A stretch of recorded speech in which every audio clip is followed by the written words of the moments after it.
These days, emotions run high during meetings of the Women's Committee in Butondo Township.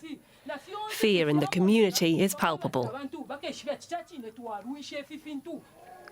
Butondo is located in Zambia's copper mining belt. The slag heaps from the mines begin right on the edge of town. Dust and poisonous fumes are making people sick. What we mainly see are chest problems. We also have people bleeding from their noses, especially children. Many have irritated eyes and some have a rash. 4 years ago, the Zambian government sent a team of doctors to report on the consequences of mining for residents' health. Their final report was never made public. The residents of Butondo feel abandoned. Since 2012, we haven't heard a word from the government about that report. We want that report. That's the reason why we're so angry. Nothing has happened since then. They must give us that report. Peter Sinkamba is an environmental activist from Zambia. A few years ago, he founded the aid organisation Citizens for a Better Environment. He and his organisation support the women of Butondo. Citizens for a Better Environment handles issues of ecological justice, and these people have undergone a lot of suffering because of environmental injustice. The mining operations here, which have affected them through the emissions, especially the acid mist emissions from the tailings leach plant, which the mining operation here has. To make sure the people are being heard, Peter Sinkamba's organisation fights in court against the mining companies. The mining industry is the backbone of the Zambian economy. Mining companies are very powerful, and environmental concerns are extremely difficult to address. This copper ore heap in Butondo is sprayed every night with sulfuric acid. The wind carries the acid mist throughout the entire village. Peter Sinkamba used to be a successful businessman. Now he uses his public standing and his money to expose the conditions in Zambia's mining belt. Initially, the mining company put up some mitigation measures, but they have not worked out. So since now there's an issue of the report, because the people were supposed to have been relocated, and it is very clear that government is not keen to get them out. So our next step is to go to court to try and force government to release a report. The residents say acid rain is eating holes into the roofs of their houses, and nothing grows in the family gardens anymore. Children suffer the most from the severe environmental pollution. Elizabeth Nakazwe's grandson is at the doctor's office all the time. The boy couldn't breathe and had pain in his chest. And he started bleeding from his nose and developed a rash. We went to the hospital and he got an asthma inhaler. His father has the same problem. It started 3 years ago. Access to the industrial park is barred for camera teams. While driving by, we see tanker trucks on the roadside. They are loaded with sulfuric acid. The copper ore heaps, like almost everything around Butondo, belong to the Swiss mining company Multi-Glencore. This is the smelter which is responsible for the emissions affecting the people in terms of their chest problems, eye problems, and so on and so forth. Back at Peter Sinkamba's office, the next group of people is waiting for his help. He says his mission is not over by a long shot. In 2013, he founded the Green Party of Zambia. By going into politics, he now plans to fight the consequences of Zambia's environmental destruction at the national level. Many countries in Africa are threatened by desertification. That includes Northern Africa. In Tunisia, for example, climate researchers estimate that in about 3 years' time, more than 70% of its land area would be a desert.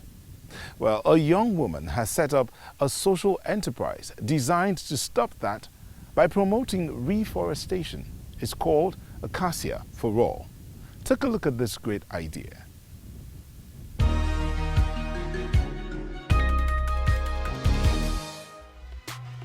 Did you know that desertification is a huge problem in Tunisia?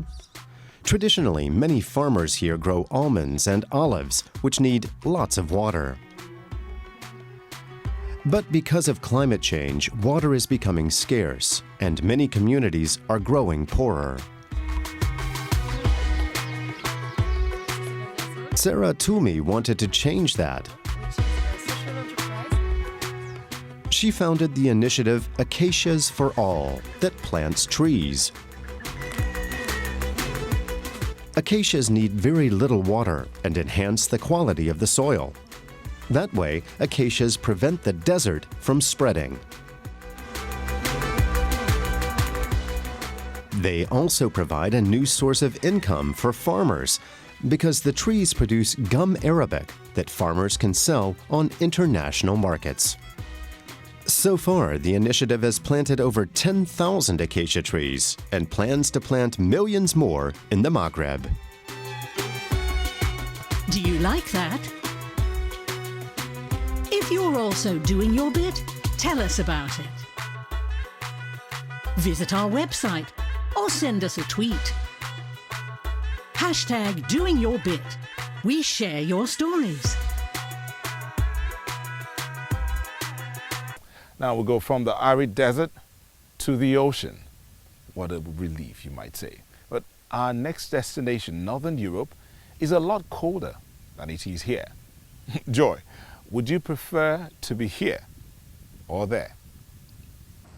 Well, I'm not so sure I really fancy being somewhere so chilly. On the other hand, I'm interested in hearing more about whaling on the Faroe Islands. On this archipelago that belongs to Denmark, men have been hunting whales for hundreds of years, but it's a tradition that's drawing fierce criticism from activists. Let's take a closer look.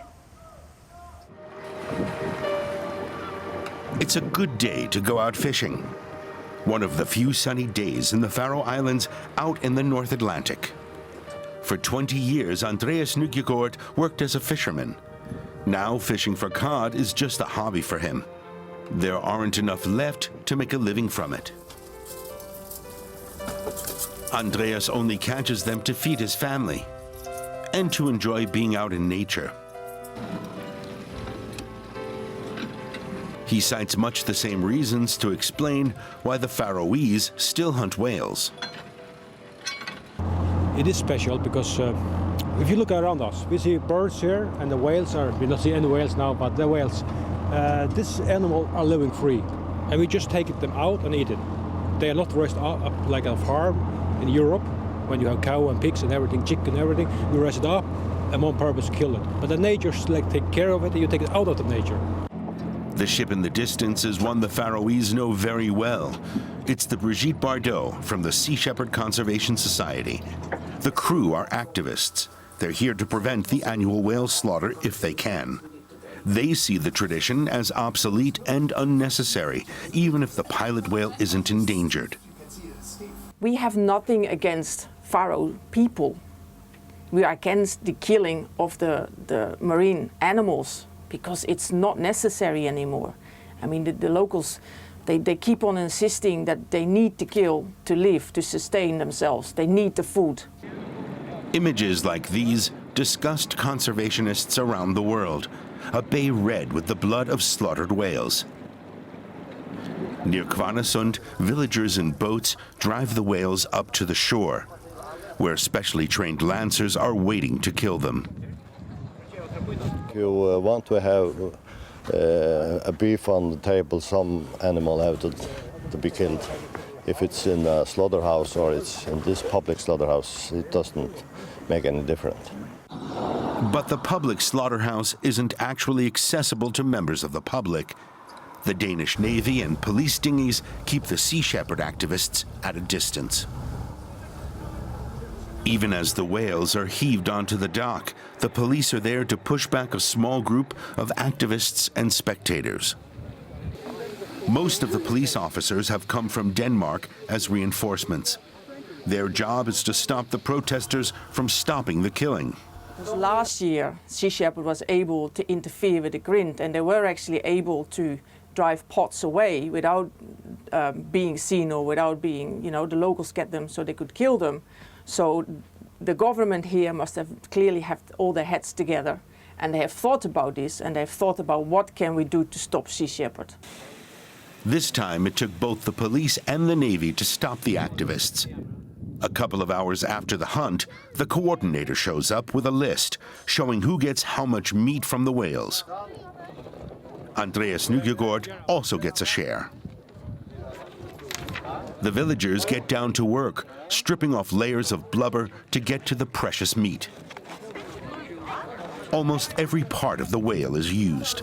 It takes about 2 hours of hard work to process the kill. Andreas's wife is satisfied. It's a way of getting food that's for free. Like the tax is high here, my income is not that high, and so it's a good way of getting some food on the table. The Faroese say the hunt is part of their culture, and there are more important issues to address. If we stop killing the whales and continue to pollute the ocean, they will die of cancer or whatever disease, the whales. So instead of trying to make people focus on stop to pollute the nature. The Faroese kill an average of 800 whales a year. And they intend to continue, no matter what the rest of the world thinks. Well, that's all for now. Our first Eco at Africa show together. Thanks for watching. Bye from me in Kenya. I'll see you next time. And goodbye from me in Nigeria. Don't forget to check out our website and feel free to let us know about any environmental stories that you think we should cover. Bye-bye.